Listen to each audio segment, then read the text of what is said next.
Hi, and welcome to this episode on the Enterprise app for Invoice and Pay.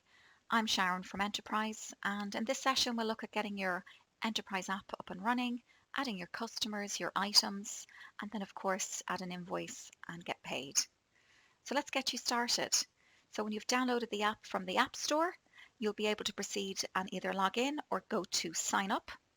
Through the sign up option, there's 3 simple steps to complete where you put in your account information with your email address and password for your login. Choose your company and package on step 2, and on step 3, you'll complete the one-time passcode to complete the registration. So back to the login screen, and let's log into the application. So now we're into the application on the dashboard. The first step you need to complete is up here on the top left. Tap into your menu and go to settings. From here you can manage your bank account, so add your bank account details here. From here you can update your business details. So again, if you want to brand your emails as they go out to your customers, any of your documents that you send out, tap here to add an image or upload a photo and fill in your company details. Update my details is your profile information. Again, you can attach an image to your profile. Update my password for changing your current password. And then more importantly, the pay now details. So if you require to take QR codes during receiving payments, you need to fill in the pay now details here from your account information and save. So going back to the main screen and back to your dashboard, you can see here from here we have all the options to add the various transactions for sales, purchases, collect a payment from your customers and pay your suppliers. Beneath that you have the transactions feed. So this identifies all the transactions that you've entered so far. It will give you an indication of if the transaction is open, what type of transaction, as you can see here, sales credit note, sales invoice, if it's open, closed, paid, etc. You can view more.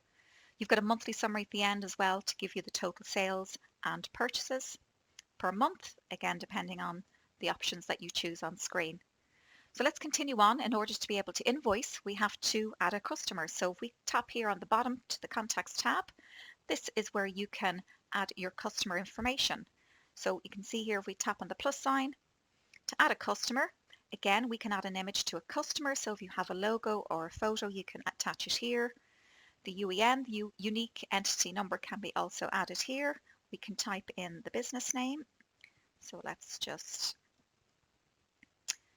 type in the business name, and then you can add an email address.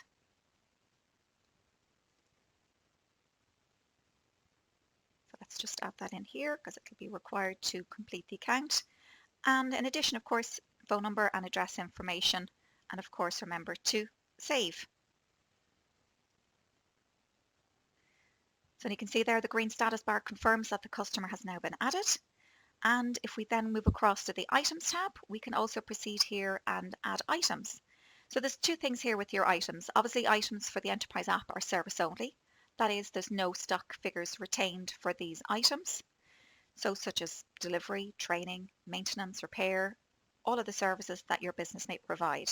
So tapping on the plus sign, we can define a new category. So the category is your way of grouping your services together. We can add a new item. So by tapping here, again, we can attach an image to the item.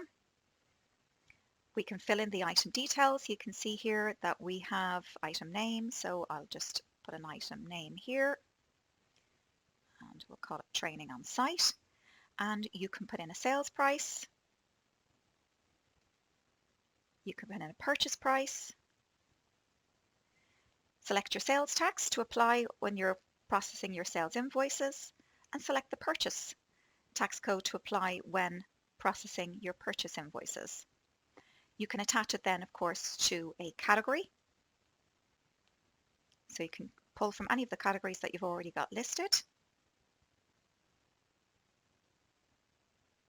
I'll just take any one of those, it doesn't matter. So let's just take that and click on save. And again, you get a status bar at the bottom to say that that has been added to that particular category.